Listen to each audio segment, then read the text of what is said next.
So one thing I want to probably should ask you is, who is Fluent?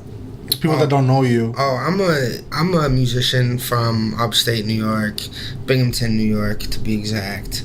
607, 60 Lucky, whatever you want to call it, the Twilight Zone. I've been doing this thing for a long time now, since, I don't know, man, half my life or some shit. Long time, man. But I've been, I toured a little bit. I've been here and there, done a little this, little that. But I never really got my shot, struck gold, hit my opportunity, took advantage of everything I needed to. So I'm still struggling, still here, bouncing around here and there, but just waiting for my real opportunity, waiting for my window, basically, because it ain't closed yet. It's still open and cracked for me. I got a few little moves to make, and we'll see what happens. Do you still have creative thoughts that flood your mind, or is it harder to come by those things? No, nowadays, hip hop wise though, I don't really that shit just is always whatever. I can always rap. That's not a big deal. But lately, I've been trying to come up with like some music for like a band.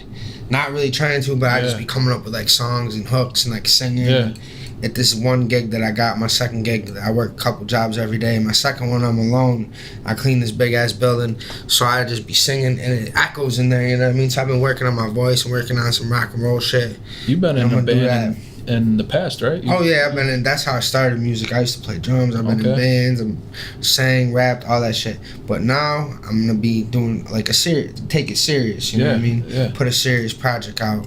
My first I don't want to call it rock and roll because it's a little bit of everything. So it's my first serious musical project other than rap music.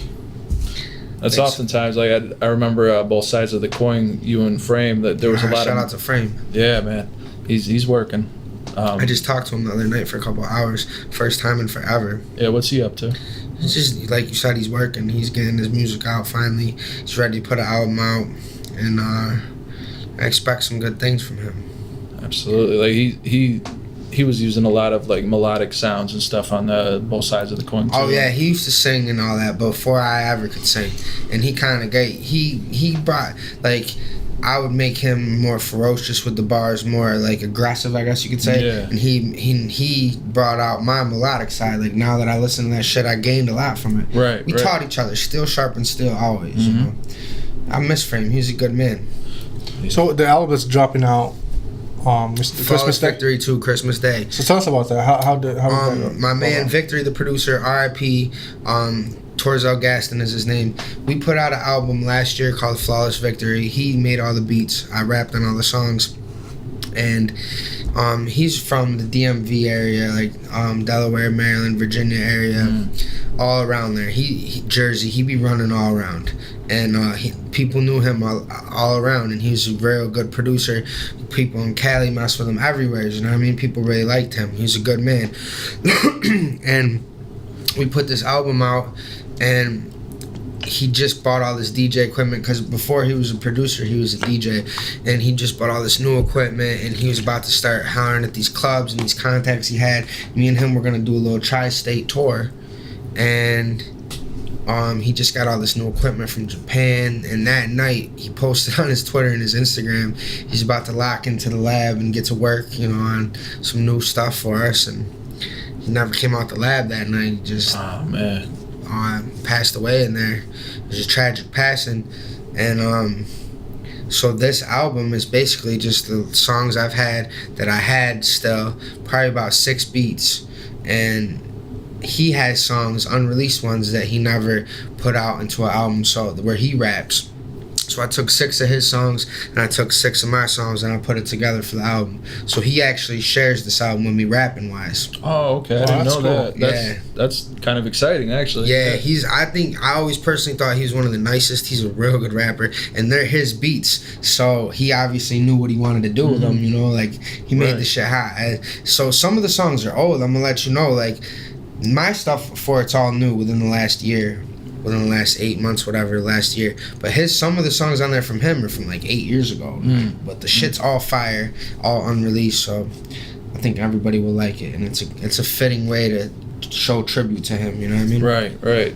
Yeah, I was on Twitter. I haven't been on there in a while, but I logged in and I saw that the Flawless Victory EP cover art was still his profile picture on there.